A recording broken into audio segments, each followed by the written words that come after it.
Selamat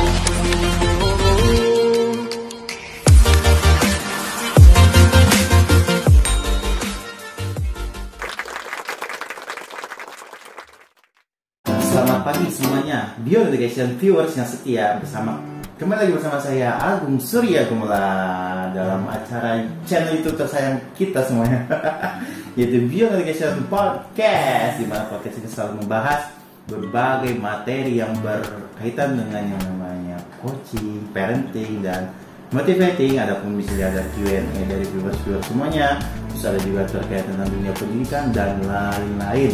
Semuanya bisa dilihat langsung di scroll ke bawah aja, itu banyak semuanya macam-macam materi dari mulai 1 tahun yang lalu. Dan kembali lagi, dan kami ucapkan terima kasih kepada viewers Bio Education yang setia selalu mengikuti Bio Education, dan jangan lupa ketika ini dirasa bermanfaat di subscribe bagi yang belum, dan juga di share kepada teman, keluarga, dan lain-lainnya. Dan mudah-mudahan Bio Education selalu terus mempersembahkan kepada Anda semuanya di rumah konten-konten yang baik, konten-konten yang bisa bermanfaat dan langsung diaplikasikan. Yang bedanya begitu doang. Kalau kita mah langsung diaplikasikan, nggak ada basa-basinya gitu. udah tahu, udah kontennya sudah nonton, bisa langsung diaplikasikan dan sangat mudah untuk diaplikasikan seperti itu. Dan jangan lupa, kalau misalnya tidak mau ketinggalan kita nih, karena kita update 2 hari sekali, nyalakan saja langsung yang namanya lonceng di bawah ini, ada di bawah ini.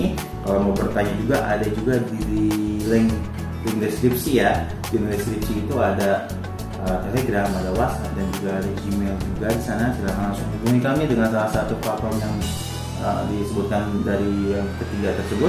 Silahkan dihubungi kami, dan jangan lupa sertakan nama. Kalau misalnya ada yang bertanya juga sertakan nama dan email. Nanti kita akan kabari ketika tayang videonya untuk membahas.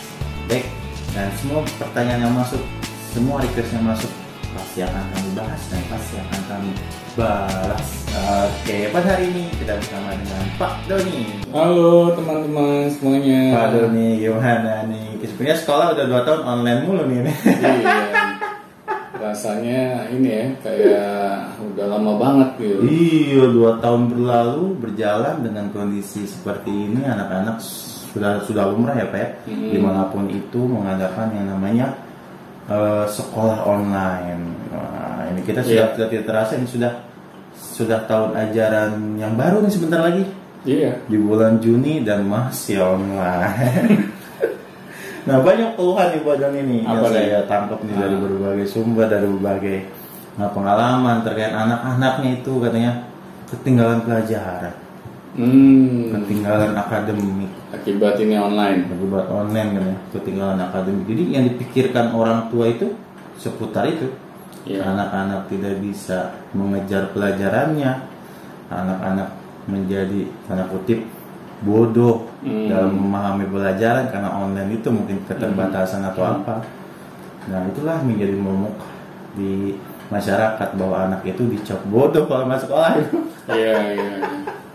Jadi kalau nggak tercapai dia punya tujuan akademik yang ada di sekolah, itu dikatakan tidak bagus. Karena online ini kan memang tidak maksimal ya Pak ya, untuk menyampaikan semuanya hal dengan dengan durasi yang singkat gitu.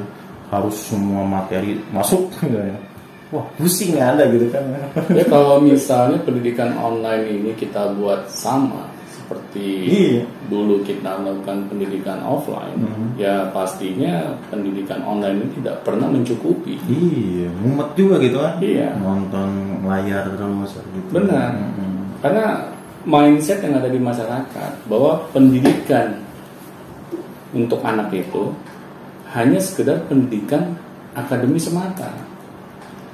Nah, bagaimana dengan pendidikan anak yang lainnya gitu, seperti pendidikan bakat minat mereka, pendidikan karakter mereka, pendidikan agama mereka. Kenapa itu tidak pernah menjadi hal yang utama gitu bagi anak-anak kita? Kalau kita hanya berkutat sekedar di bidang akademis, yang kita pikir bidang akademis ini merupakan satu-satunya dan segalanya, fondasi utama bagi anak, bagi masa depannya, ini pola pikir yang masih saya bilang jadul. Karena zaman kita ini sudah berubah semakin cepat gitu. Tetapi kalau kita tidak mau beradaptasi dengan zaman, kita tidak mau menyesuaikan pendidikan anak-anak kita dengan zamannya, bagaimana nanti nasib anak-anak kita di masa depan? Nah, ini yang seharusnya para orang tua itu turut memikirkannya. Seharusnya salah satu yang jadi bentuk kekhawatiran mereka juga ya Pak ya? Iya. Bukan hanya akademik aja. Benar.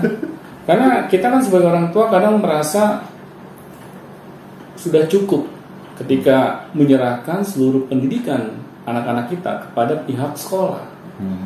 Sedangkan di sekolah ini anak-anak hanya belajar berkutat di bidang akademis semata. Orang tua tidak memikirkan gitu bahwa pendidikan di luar akademis itu masih banyak yang harus anak-anak kita ini pelajari. Tetapi kalau kita anggap hal itu tidak penting, yang penting nilai rapotnya, nilai ijazahnya, akhirnya ya anak-anak kita ini tidak tergali potensinya.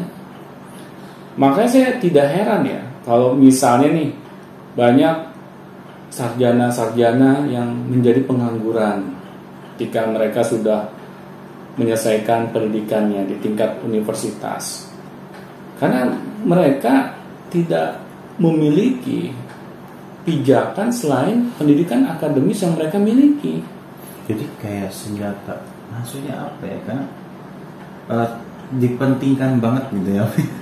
Iya, jadi kayak punya senjata akademis itu sudah punya segalanya gitu. Iya, mereka pikir dengan ijazah yang nilainya bagus semua itu akan menjamin masa depan anak-anak kita. Sukses gitu. Sukses. Akan anak kita hidupnya terjamin gitu di masa depannya. Nah, padahal itu pola pikir yang seharusnya kita tinggalkan gitu. Karena coba deh kita berpikir sejenak gitu. Apa sih yang menyebabkan orang itu sukses? Kalau menurut Agung nggak?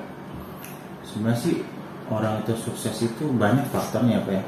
Ya yang paling menurut Agung ini yang harus kita pikirkan gitu. Kalau Agung lihat sih dari setiap orang sukses yang ada ya, dia itu sukses bukan karena dia itu pintar atau apa, tapi dia itu karakternya baik gitu. Dia itu jadi memiliki sifat-sifat yang membuat dia makin lama makin berkembang gitu. Benar. Saya setuju. Iya, bukan nilai bagus enggak gitu. Iya. Karena karakter ini mengapa sangat penting dimiliki oleh anak-anak. Karena inilah yang akan membuat anak-anak kita ini mau berjuang di dalam kehidupannya. Karena kalau hidup tanpa adanya semangat untuk meraih kehidupan yang lebih baik, akan sulit kita mendapatkan kehidupan yang lebih baik. Apalagi kalau kita pikir hanya ijazah gitu yang akan menyelamatkan kehidupan anak-anak kita. Sempit banget begitu berpikir. Iya. Karena saya melihat gitu kan banyak orang-orang yang dulunya di dunia sekolahnya, di dunia universitasnya, wah, murid yang teladan, murid yang berprestasi. Tetapi ketika mereka terjun ke masyarakat, mereka terjun bebas.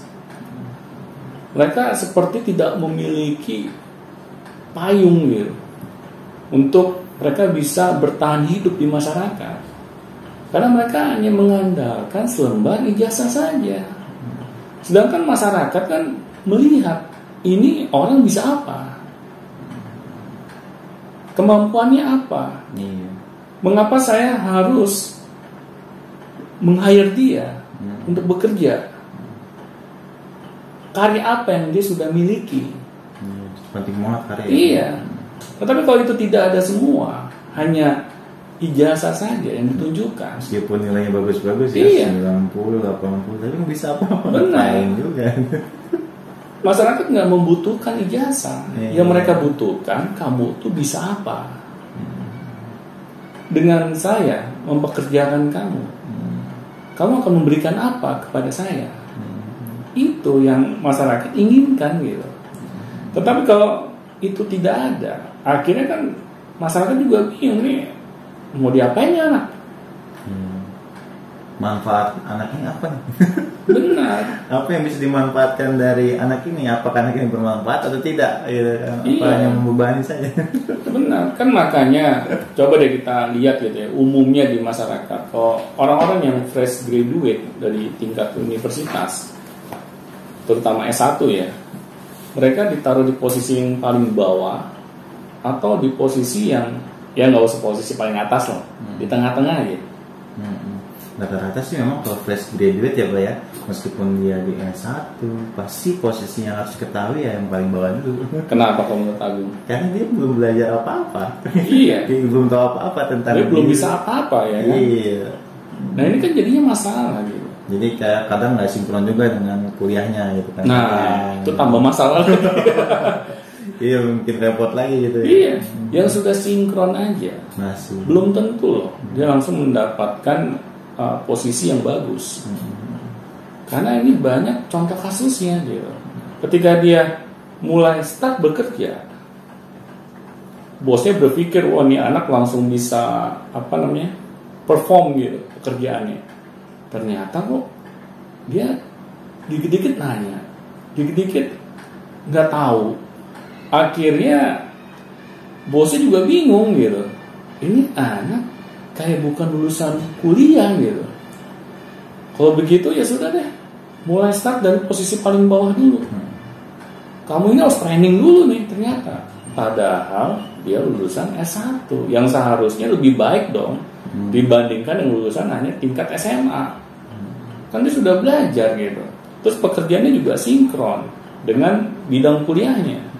Kenapa pas di lapangan nggak bisa apa-apa? Jadi bagaimana kita menyikapi masalah akademik ini? Ya, akademik ini sebenarnya harus diapakan sih? Apakah akademik ini kita harus imbangi atau seperti apa? Karena kebanyakan orang kan sepengetahuan mereka ya bahwa akademik itu lumrahnya adalah menentukan bagaimana masa depan dan lain-lain. Tapi ternyata itu tidak benar gitu. Iya, karena bagaimana kita harus mengimbanginya gitu. Akademis itu bukan satu-satunya gitu. Pendidikan yang harus anak-anak kita ini miliki. Ya, terutama orang tua gitu ya. Iya, gitu. orang tua harus sadar dulu gitu bahwa banyak hal yang anak-anak kita ini perlu pelajari. Misalnya tadi saya bilang pendidikan bakat dan minatnya, pendidikan karakternya, pendidikan agamanya.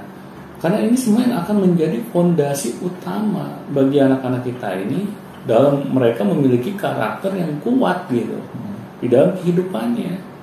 Tetapi kalau ini kita tidak pikirkan, kita anggap ini sepele, ya pendidikan karakter ntar aja deh. Kalau misalnya anak saya ini udah lulus tingkat SMA, atau enggak anak-anak kita ini pendidikan bakat minatnya nanti aja.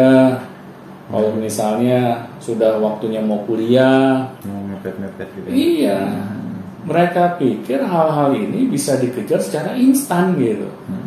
Padahal pendidikan karakter, pendidikan bakat minat, pendidikan agama ini kalau tidak diajarkan dari kecil, itu akan sulit kita mengajarkan ketika mereka sudah dewasa. Gitu. Karena sudah terbentuk karakter di dalam diri mereka. Kalau karakternya baik, alhamdulillah. Kalau karakternya buruk, repot ya. Ini yang menjadi masalah gitu. Karena merubah karakter ketika kita sudah dewasa itu tidak mudah gitu. Misalnya kita sudah biasa maling gitu, ingin merubah jadi orang baik itu perlu perjuangan gitu. Malah belum tentu kita bisa mengubah secepat kilat gitu. Nah di sini kan orang dewasa ini udah terbentuk gitu dalam dirinya, jiwanya mereka gitu. Kalau misalnya kita tidak mau memulainya dari usia anak-anak, kita bentuk karakter baik mereka, kita bentuk potensi mereka yang sesuai dengan bakat minatnya, agar mereka mulai start dari mereka masih usia anak-anak, agar bakat dan minat mereka itu terasah gitu kan. Potensinya terasa.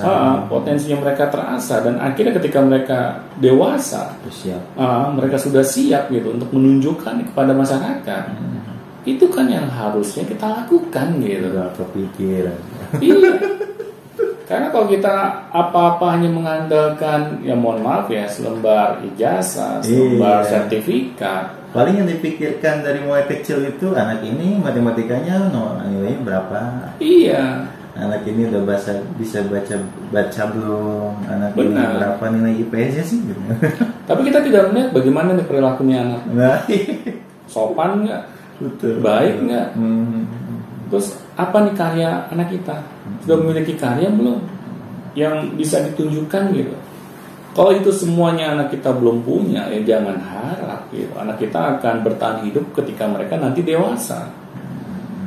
Karena itu yang akan dilihat oleh masyarakat gitu, bukan ijazahnya, bukan nilai rapotnya gitu. Masyarakat nggak peduli dengan nilai rapot anak-anak kita gitu. Nggak ditanya juga kan? Nggak ditanya. Matematika lu SMA berapa sih? Iya.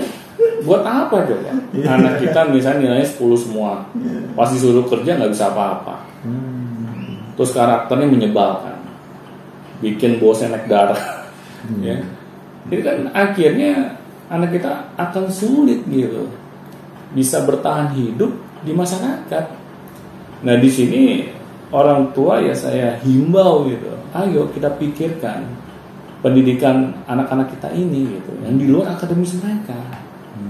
Karena pendidikan akademis itu kalau menurut saya pribadi itu lebih mudah mengajarkan kepada anak-anak. Dan beberapa bulan atau berapa ini secara intens latihan gitu kan. Itu bisa langsung terlihat hasil ya Pak. Iya. Tapi kalau karakter ya coba aja.